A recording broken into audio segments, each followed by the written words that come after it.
자, 창세기 42장입니다. 42장부터 45장까지. 이 부분은 이제 요셉이 드디어 총리가 되어서, 그러니까 총리란 단어는 없지만은 이제 치리자가 됐으니까 그렇게 표현하는 것이에요. 요셉이 대표 치리자가 되어서 이집트에 있는 특히 곡식 문제를 해결하는 것이죠. 41장 끝에서 이미 요셉이 이제 높은 위치에 됐어요. 자, 높은 위치에 된 게 중요한 게 아니죠. 하나님께서 성도를 높이 세우신다면 그냥 높이 세웠어, 앞으로 행복해, 이것이 목적이 아니라는 얘기입니다. 주님께서 바라시는 바가 있는 것인데 1차적으로 그분의 예언이 성취가 돼야 돼요. 지금 요셉을 통해 예언한 것이 무엇이었습니까? 꿈이었잖아요. 요셉의 꿈이 뭐였습니까? 11 형제들이 자기한테 절하고 또 부모까지도 절하고, 뭐 절에서 높이 되는 것 자체가 중요한 것이 아니죠. 하나님께서 요셉을 통해서 무엇인가를 이루시겠다는 장면인데 그것이 성취되는 장면이 42장 오늘 내용들입니다. 그래서 오늘은 요셉이 이제 이 기근 문제를 해결한과 이런 상황 속에서 형제들을 만나고 또 아버지를 만날 준비를 하는 그런 상황입니다. 자, 이제 형제들이 이집트로 갑니다. 기근을 해결하기 위해 이집트로 갑니다. 그때 야곱이 이집트에 곡식이 있음을 보고 야곱이 그의 아들들에게 말하기를 너희들은 어찌하여 서로 쳐다만 보느냐.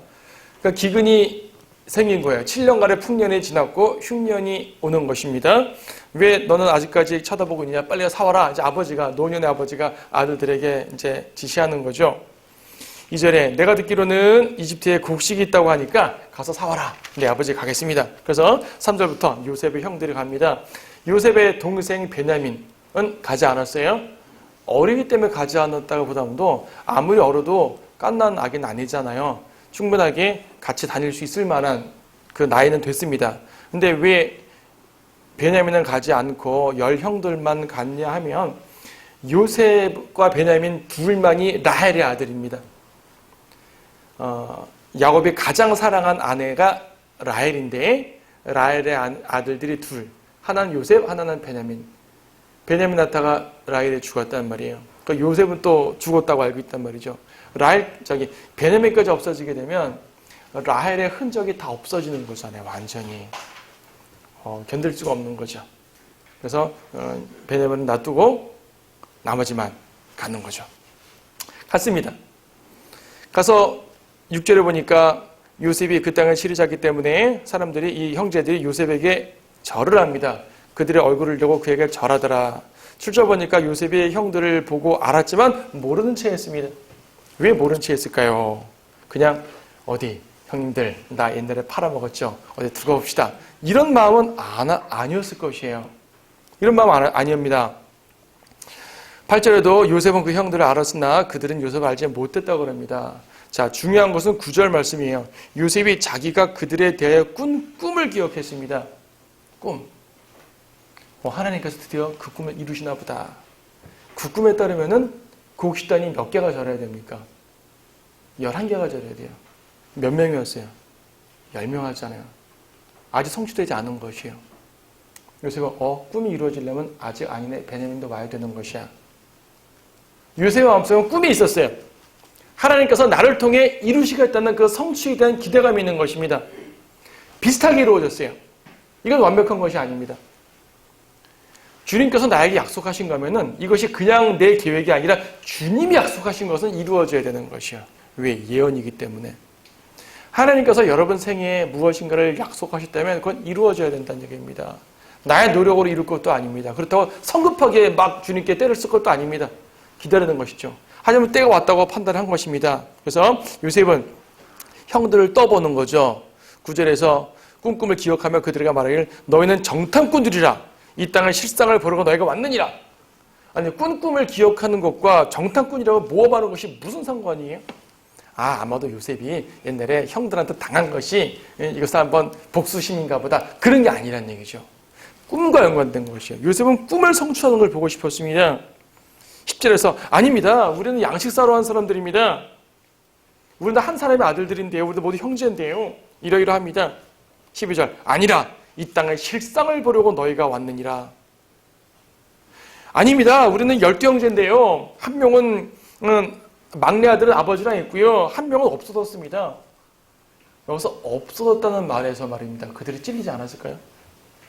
한 명은 우리가 없었습니다가 돼야 됩니다. 그렇죠? 없었습니다. 그런데 없어졌습니다. 그 말은 한 명이 죽었습니다라는 말이거든요. 여기서는 없어졌습니다 그랬지만 뒤에 구절 유다가 말하는 데 보게 되면은 죽었다는 표현을 씁니다. 자기가 팔아먹고 죽었다 그러는 거죠. 요새 보는 거죠. 이 형님들 봐라. 거짓말 하시네. 거짓말 하시네. 그래가지고 14절 또 요셉이 그들에게 말하기를 내가 너희에게 이야기하여 말하기를 너희는 정탐꾼들이라 한 것이 이것이라. 거짓말하지 말라 이거예요. 정말 너희들이 말이 맞다면 오케이 막내 아들이라도 데리고 와보라. 그렇죠. 15절 너희는 이같이 하여 증명해야 하리니 너희의 막내 아우가 여기 오지 않으면 파로의 생명으로 맹세하노니 너희는 여기서 나가지 못하리라. 자, 요셉은 꿈을 기억합니다. 물론 동생을 보고 싶은 열망도 있어요. 인간적으로. 당연히 동생 보고 싶겠죠. 베냐민은 어머니가 같은 동생이기 때문에 다른 형제들보다 더 우애가 깊었을 것이고요. 동생을 보고 싶다는 그 사적인 그 열망과 또 하나님이 약속해 주신 그 꿈이라는 예언을 통한 성취를 보고 싶은 것이죠. 거기다 형들은 거짓말까지 하네요. 그래서 정탐꾼이라고 모함하면서 이제 베냐민을 데리고 오게 하는 그러한 의도가 보이는 거죠. 16절에서는 너희 중에 하나를 보내어 너희 아우를 데려오게 하고 나머지는 모두 감옥에 있어라. 한 명만 데리고 와라. 나머지는 감옥에 있으라. 했다가 18절 보니까 3일 동안 가만히 있다가 보니까 아마도 형님들한테 오만한 것 같아요. 그래, 한 명만 남고 나머지는 가시라. 처음에는 다 남고 한 명만 가서 베냐민 데리고 오라고 했다가 나중에는 한 명만 남고 나머지는 갔다 오십시오. 갔다 오라 라고 명령하는 거죠. 자, 누가 남았습니까? 24절 보니까 시므온이 남았습니다. 그런데요, 이 과정에서 형들이 이제 우왕좌왕을 하는 것입니다. 왜 우리가 이런 일을 당해야 되냐 하면서 하는 말이 드디어 자기들의 죄를 회개하는 장면이 나오죠. 후회하는 장면이 나옵니다.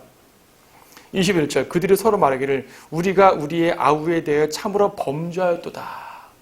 요셉에게 말할 때는 한 명은 없습니다. 한 명은 사라졌습니다. 죽은 것 같아요. 라고 말했지만 자기들끼리 얘기할 때는 우리가 요셉을 이렇게 하지 않았느냐. 이것 때문에 우리가 벌 받는 거다. 맞죠. 그들은 드디어 깨닫습니다. 그가 우리에게 애원할 때 우리는 그의 혼의 괴로움을 보고서도 들으려 하지 않았으니 그로 인하여 이 고난이 우리에게 임하였도다. 그러니까 이 동생을 요셉을 팔아버리려고 했단 말입니다. 미디안 상인들한테 내어줄 때 우리가 앞에서는 그냥 요셉이 팔렸더라 라는 말만 기록되어 있지만 그 상황을 추측해 보는데 얼마나 울며 불며 말했겠어요. 형님들 나 보내지 마세요. 나 어디로 보내는 것이에요. 울며 불며 형님들 말 잘 들을게요 하면서 막 그랬을 거 아니겠어요. 형님들은 무지막지하게 팔아버렸다는 얘기예요. 자, 자기들의 잘못에 대해서 드디어 후회를 합니다. 지금 이 사람들은 요셉 앞에서 얘기해요. 요셉이 자기들 말 모르는 줄 알고, 왜냐면 요셉은 통역을 쓰고 있었거든요. 일부러 통역을 쓰니까 이 사람들은 요셉은 자기들 말 모르는 줄 알고 말하는 거죠. 바로 한국말 아는 사람 앞에서 한국말 얘기하는 거죠. 한국말 아는 외국인 앞에서 우리끼리 얘기하는 거 못 들을 줄 알고. 요셉은 그걸 다 보고 있었습니다. 루벤의 말을 들어보세요. 22절. 루벤이 그들에게 대답하여 말하기를 내가 너에게 말하지 않았더냐. 말하길 아이에 대해 죄짓지 말라 했으나 너희가 들으려 하지 않았도다. 자, 21절의 말과요 22절의 말의 차이를 보세요. 21절의 말은 우리가 잘못하였도다예요. 22절의 루벤은 너희가 잘못했다 그 말이에요. 내가 너희에게 살려주자고 했는데 왜 너희는 말 안 들었냐? 이것이 선지자적 책망이면 괜찮아요. 그럴 수 있어요. 근데 루벤이 선지자적 책망을 한 것은 아닙니다. 루벤은 반쪽짜리 회개를 한 것이죠. 자, 루벤은 원래 장자였는데 장자에서 이제 제하여졌다 그랬습니다. 이게 이제 아비의 침상을 더럽혔기 때문에 라는 것이 정확한 교류적 설명이지만 루벤은 그 뒤에도 요셉을 구하려다가 구하지 못하고 하는, 그리고 이렇게 말하는 모든 모습 속에서 루벤의 선한 마음까지는 보겠는데 뭔가 온전하지 않아요. 주님 보시기에 온전한 상황은 아니에요. 그냥 조금 다른 형제들보다 선한 모습이지만은 하나님께서는 루벤의 이 말씀을, 이 회개를 기억하지 않았습니다. 여전히 자기 책임이 아니에요. 너희들 내 말 안 들었잖아.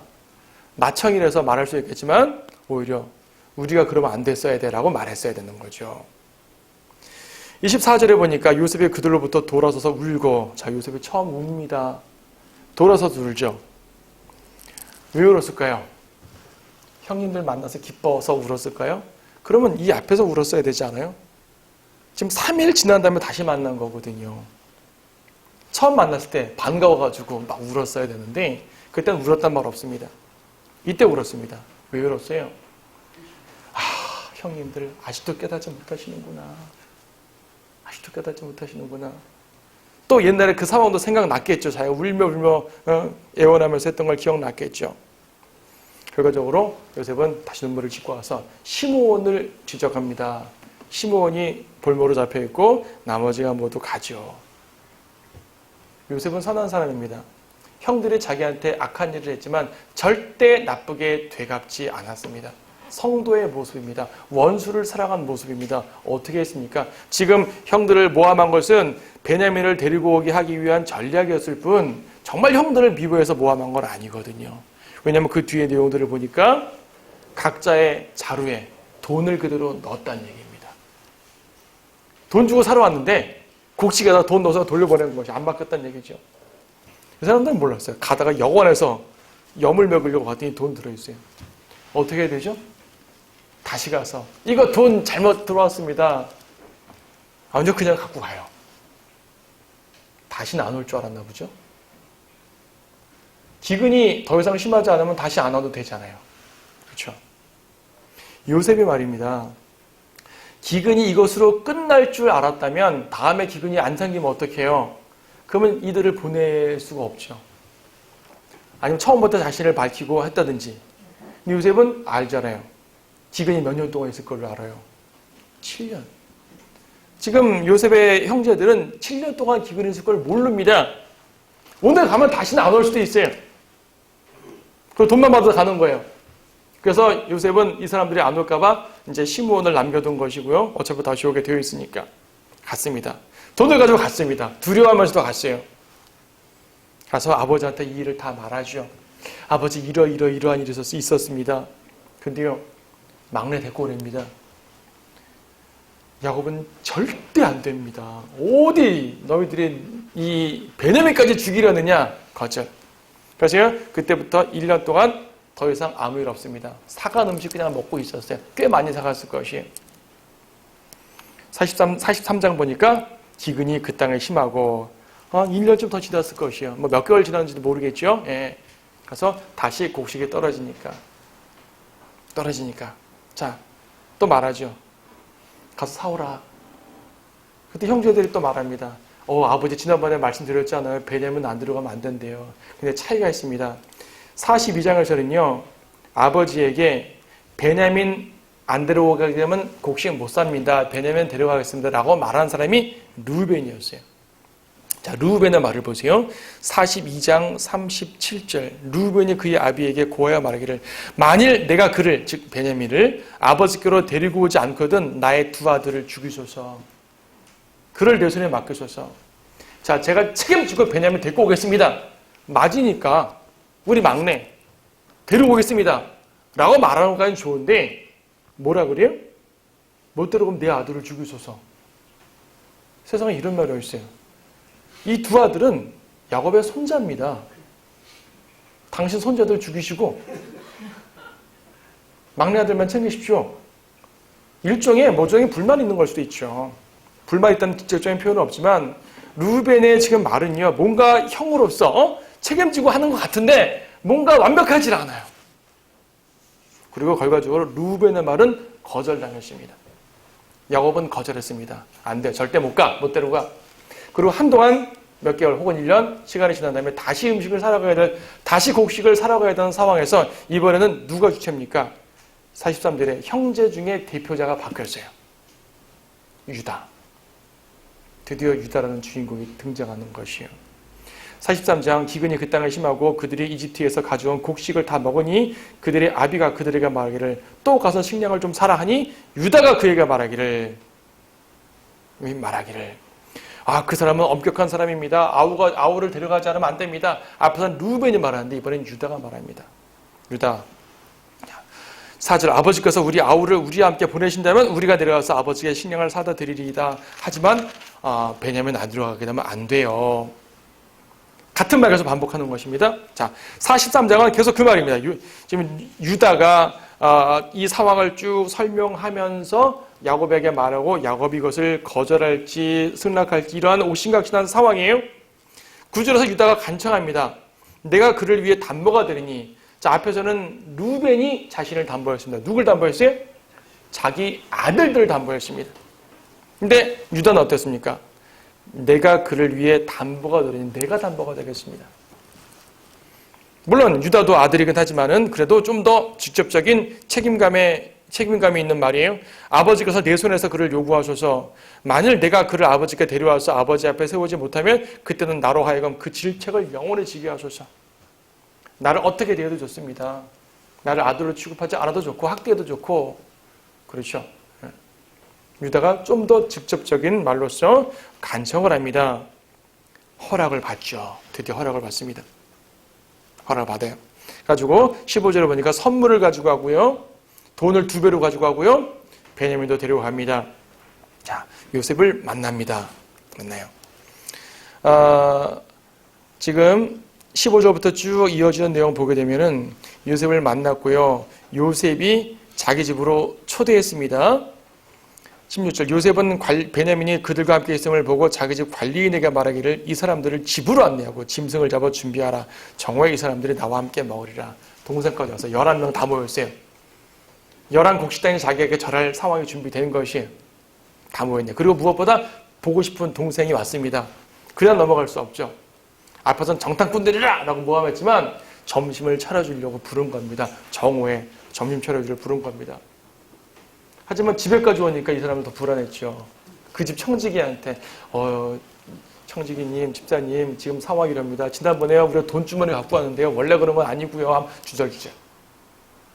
돈 다시 갖고 왔고요. 주절주절. 청지기는 그거 하나님 당신들한테 준 거예요. 신경 쓰지 마세요. 우리 주인 그거 아무 신경 안 씁니다. 그거 걱정하지 마시고 오십시오. 이미 요셉의 마음속에는요. 형들에게 베풀 은총이 가득 차 있는 것이죠. 처음부터 요셉은 형들을 괴롭힐 의도가 없었습니다. 악을 선으로 갚는 사람입니다. 이게 그리스도인입니다. 예수님의 예표이기도 하지만 성도의 모습이기도 합니다. 우리가요 예수님의 예표라고 말할 때 십자가에 죽으신다든지 대속이라든지 이러한 예표는 우리가 취할 수 없어요. 그건 온전히 주님이 취하는 예표예요. 하지만 거룩한 삶, 성결한 삶, 원수를 사랑하는 것 이러한 예표들은요 성도들에게 요구되는 예표예요. 사실은. 여러분 원수를 사랑하는 건 말이 쉽죠. 여러분 최근 몇 년 동안 누군가에게 상당한 괴롭힘과 모함을 받은 적이 있으세요? 근데 그 사람을 만났어요? 여러분이 그 사람보다 높은 위치에 있어요? 그때 그 사람에게 아무 감정 없이 편안하게 베풀 수 있습니까? 말이야 그 몇 년 전에 당신이 나한테 한 걸 생각한 말이야 이런 생각 안 하시겠어요? 주님께서는 하지 말라 그러십니다. 요셉처럼 하라고 하십니다. 용서하라고 하십니다.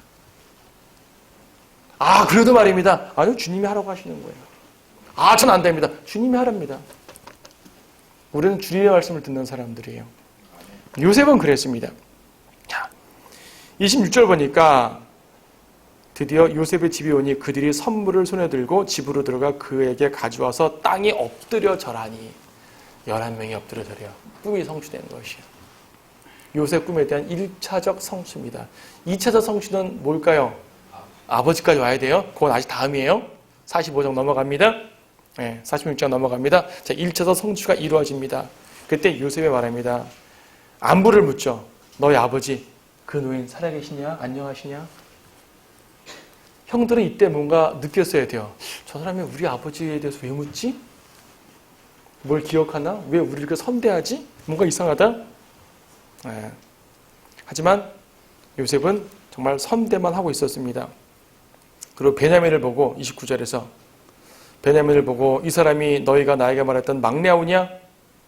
아이야, 하나님께서 내게 은혜를 베푸시길 원하노라. 감정이 복받쳐서 또 옵니다. 요셉의 두 번째 울음 30절. 요셉이 자기 마음이 자기 아우를 갈망함으로 인해 급히 서둘러 울 곳을 찾더라. 방에 가서 울고 오는 것이요. 그리고 눈을 씻고 이제 베냐민에게는 음식도 5배로 주고요. 5배로 주고. 자, 선대했어요. 여기까지는 좋아요. 잘 됐어요. 하지만 아직 뭐가 빠졌죠? 요셉은 자기를 밝히지 않았습니다. 밝히지 않았어요. 44장 보게 되면은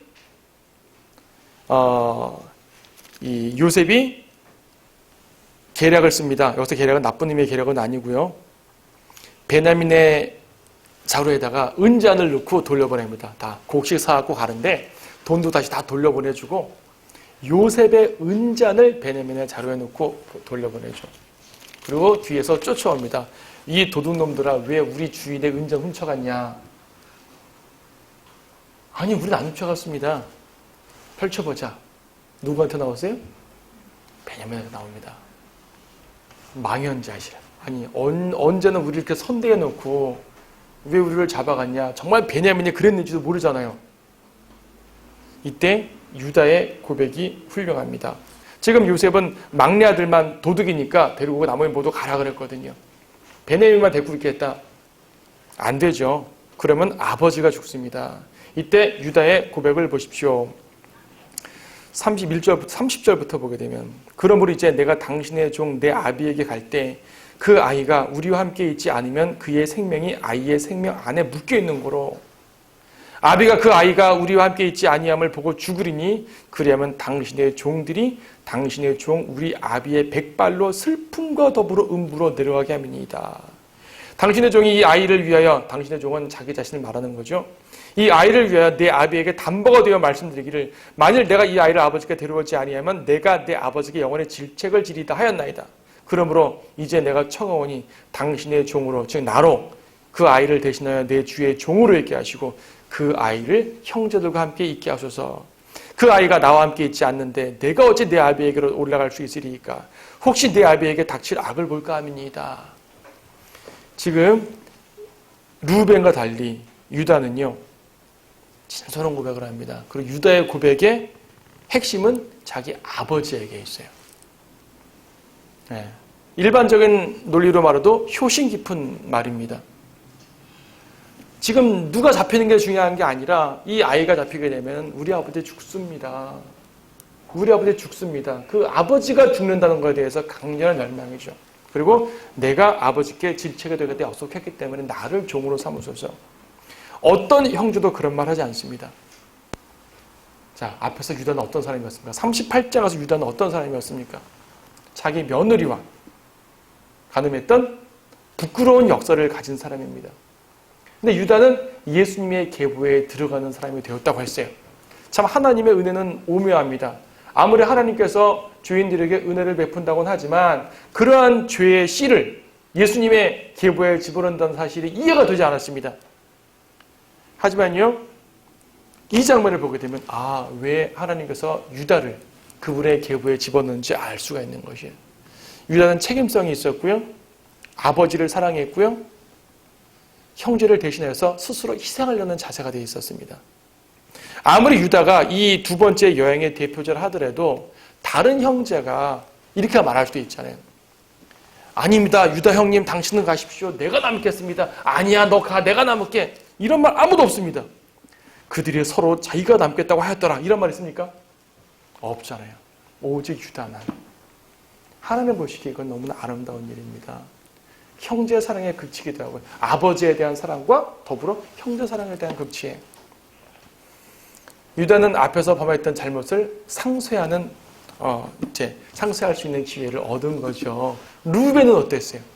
루벤도 상쇄할 수 있는 기회가 있었습니다. 하지만 우리가 앞장에서 봤던 루벤의 모습은 뭔가 장남으로 책임감을 지려곤 하지만 사실은 뭔가 2% 부족했단 말이에요. 요즘 말로 하면.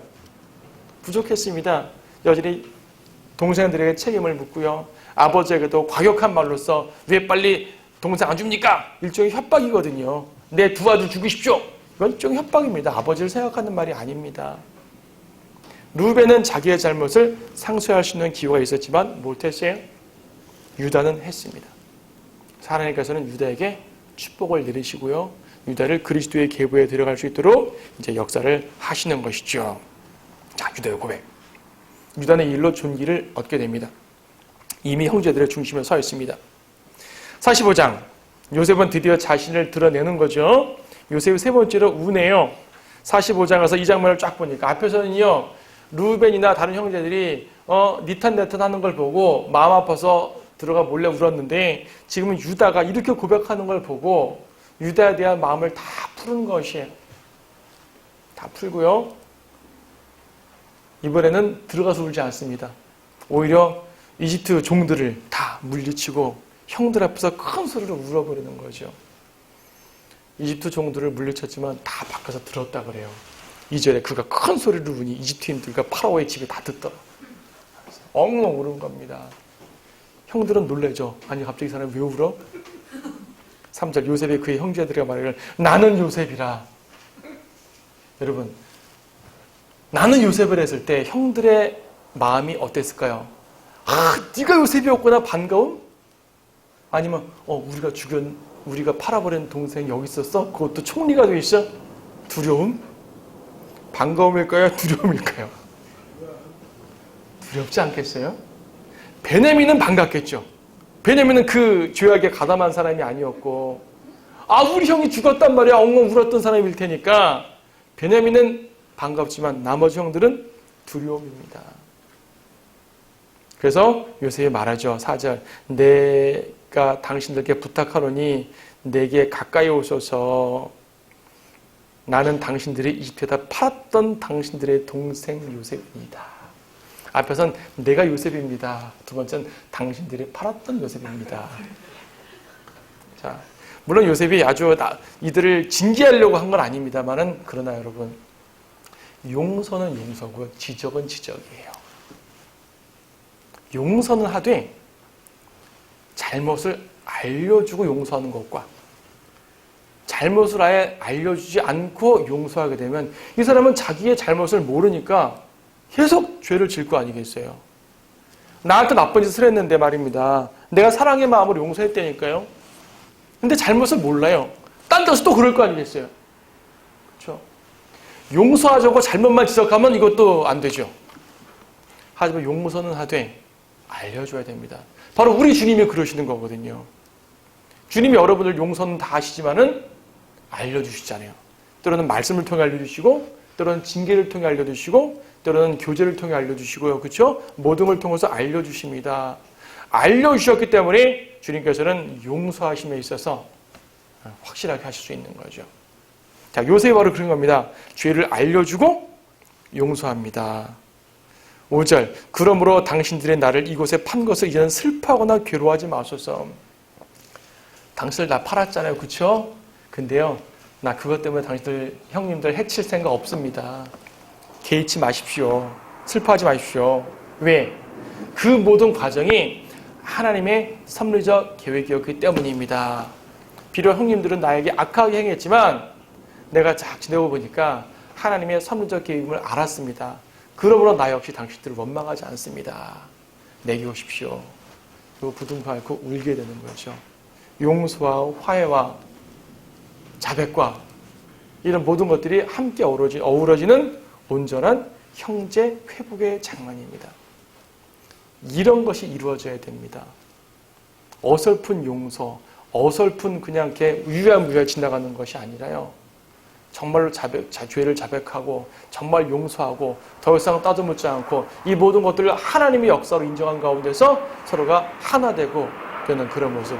이런 모습이 형제들 간에 성도들 간에 갈등이 있었다면 이런 모습으로 화합이 되어야 됩니다. 단순하게 덮어주거나 넘어가는 걸로는 사실은 되질 않아요.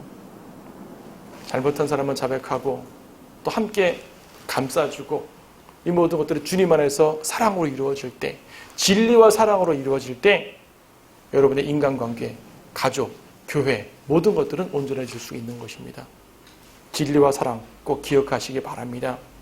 자, 6절 보니까 이 2해 동안 이 땅에 기근이 들었으나 아직도 5년이나 남았습니다.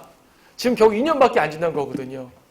그러면 매년 왔다 갔다 하지 마시고 아버지 모시고 오세요. 아버지 모시고 오면 내가 좋은 땅 마련해 드리겠습니다. 이 좋은 땅이 뭐냐면 10절에서 아버지께서는 고센 땅에 거하소서. 고센이라는 지역, 나중에 지도 한번 성경 지도 찾아보세요. 고센이라는 지역은요, 이집트가요, 이렇게 그 나일강이 쭉 있는 가운데서 나일강의 북쪽, 지중해까지 들어가는 나일강인데, 나일강이 막 갈라져요. 삼각주라 그러는데, 거기는 비옥해요. 나일강 상류는 사막입니다. 상류는 사람이 사는 데가 아닙니다. 나일강 하류에서 그 삼각주라 그러는데, 거기는 아주 풍족한 곳이에요. 농사 짓기도 좋고, 목축하기도 좋아요. 그곳에 고센이 있어요. 최고로 좋은 땅을 지금 주겠다는 얘기입니다. 요셉이 맘대로 돼요? 뒤에 보니까 파라오도 허락합니다. 파라오가 그 소식을 듣고 그래? 요셉이 형제들 왔어? 오케이, 아버지 모셔와. 고센 땅에 머물게 해. 하면서요. 파라오가 어디에요? 19절. 이제 내가 명을 받았으니 너희는 이렇게 하라. 너희는 이집트 땅에서 수레들을 가지다가 너희 자녀들과 아내들을 태우고 너희 아버지를 데리고 오라. 선물도 줄 뿐 아니라 수레를 보내준대요. 생전 수레 한번 못 타봤을 텐데 왕의 수레예요. 왕의 수레. 이걸 가지고 이제 아버지한테 갑니다. 아버지, 이런 일이 있었습니다. 다 얘기하니까 아버지 처음에 안 믿죠. 너희들 나 거짓말 시키는 거지? 아니에요. 사실이요. 파라오께서 아버지를 부르셨습니다. 어디요? 27절. 그들이 야곱에게 요셉이 자기들에게 했던 모든 말을 하였더니 요셉이 자기를 태우려고 보낸 수레들을 보고서야 그들의 아비의 야곱의 정신이 소생한지라. 진짜구나. 이렇게 귀한 수레. 그렇죠? 얼마나 멋있었을까요? 여러분, 고대 이집트에 있는 어떤 벽화 같은 데 보게 되면 꽤 멋진 수레들이 있습니다. 왕의 수레. 왕으로 대하는 거죠. 자, 내 아들 요셉은 살아있구나. 이 야곱은요, 수레보다도 요셉을 살아있다는 것 자체만으로 기쁜 것이죠. 내 아들 요셉이 아직 살아있으니 그것으로 족하도다. 내가 죽기 전에 가서 그를 보리라. 자, 여기서요, 아까 고센 땅도 얘기했지만 20절에서 또한 너희의 물건들을 중히 여기지 말라. 이는 온 이집트 땅에 좋은 곳이 너희의 것임이라. 고센 땅은 가장 좋은 땅입니다. 가장 좋은 땅을 준다고 합니다. 자, 하나님께서 고생을 끝낸 성도들을 주시는 것은 가장 좋은 것이에요. 좋은 것이에요. 그래서 이 성도들은요, 하나님 앞에 항상 좋은 것들을 약속받았습니다. 요셉의 고난을 통해 이루신 큰 구원입니다. 여기서 물질적 복을 받은 걸로 오늘날 물질적 복으로 연결시키지 마세요. 예표요, 예표. 무엇입니까? 여러분들은 요셉의 고난을 통해서 큰 선물을 받은 형들을 기억합니다. 우리는 예수 그리스도의 고난을 통해서 큰 선물을 받았습니다. 여러분이 받은 큰 선물이 무엇입니까? 가장 큰 선물이 무엇입니까? 구원 아니에요? 네, 구원이죠? 구원. 은혜죠. 믿음으로, 은혜로 구원받은 그것이 우리가 주님께 받은 가장 큰 선물입니다. 구원을 주신 하나님께서는 구원과 더불어서 부수적인 축복들을 많이 주실 것이에요. 야곱은 요셉이 살아있다는 것만 갖고도 큰 선물을 받았지만 수레도 보고요, 이런저런 보석들도 볼 거 아니겠어요? 부수적인 축복. 주님께서는 구원과 더불어 부수적인 축복을 주시는 분입니다. 기억할 것은 부수적인 축복에 눈을 두지 마십시오. 축복을 주시는 분께 눈을 두십시오. 주님이 주시는 구원이라는 큰 선물에 눈을 두십시오. 그러면 부수적인 선물도 따라올 것입니다. 하지만 부수적인 선물에 눈을 두는 사람들은 하나님의 큰 축복을 받지 못하거나 받았어도 거기에 감사하지 못하게 될 것입니다. 자, 우리는 오늘 요셉의 상황을 보면서요, 전체가 장수는 길었지만 한 스토리이기 때문에 쭉 흘러갔습니다. 그 중에 몇 가지 구절만 뽑아서 보았는데요. 자, 하나님께서는 이렇게 하시는 것이 단지 그분의 백성들을 축복해주고 복 주시고 잘 살게 하는 것이 목적이 아닙니다. 하나님께서 고난을 피하게 하신다는 선물적 계획. 지금은요, 단순하게 고난을 피하기 위한 계획이죠. 가나안 땅에 계속 기근이 있으니까 요셉을 먼저 보내서 총리가 되게 하시고 다른 가족들을 옮겨와서 풍족하게 살게 하십니다. 고난을 피하게 했습니다. 이게 끝일까요? 끝 아닙니다. 이스라엘 백성들이, 이거 야곱의 아들들이 뒤에 보게 되면 70명이 들어갑니다. 이집트에. 나올 때는 60만 명 이상 돼요. 거의 200만 명 돼야 나옵니다. 이 사람들이 가나안 땅에 있었으면요, 이렇게 번성돼서 그 땅을 차지할 수가 없어요. 점점 번성할수록 가나안 백성들과 섞이게 될 것입니다. 하나님의 약속을 이루려면 이들을 다른 데 데리고 와서 번성시켜서 그들을 정복하게 만들어야 돼요. 그러려고 이스라엘 백성들을 모두 이집트로 이주시킵니다. 하나님의 목적이 아니면은 왜 이스라엘이 이방 땅으로 가겠습니까? 앞에서는 아브람 이집트 갔더니 가지 말라 그랬잖아요. 근데 갔단 말이에요. 하나님이 보내신단 말입니다. 왜? 거기서 큰 누리를 이루어 나오시려고. 그분의 계획을 세우시려고. 이 모든 계획을 세우시기 위해서 요셉을 보냈습니다. 요셉을 보는 과정이 좀 고난스러웠었습니다. 하지만 요셉은 그 모든 것을 알고 이해하고 주님께 감사했습니다. 지난 시간도 말한 것처럼 여러분이 그리스도 안에서 받는 고난은요, 큰 역사하심을 이루기 위한 과정입니다. 단지 지금 고난 받으면 나중에 복 받을 거니까 참아, 이런 개념이 아닙니다. 이 고난 자체가 미래의 영광을 위한 과정일 수 있습니다. 뭔지 몰라요. 어떻게 할지 몰라요. 주님께서 하십니다. 그래서 신뢰하란 말입니다. 그래서 하나님을 신뢰했던 요셉이 받는 복으로서 오늘 장면은 마무리됩니다. 이 모든 것들이 여러분의 삶에서 능력 있게 이루어지기를 바랍니다.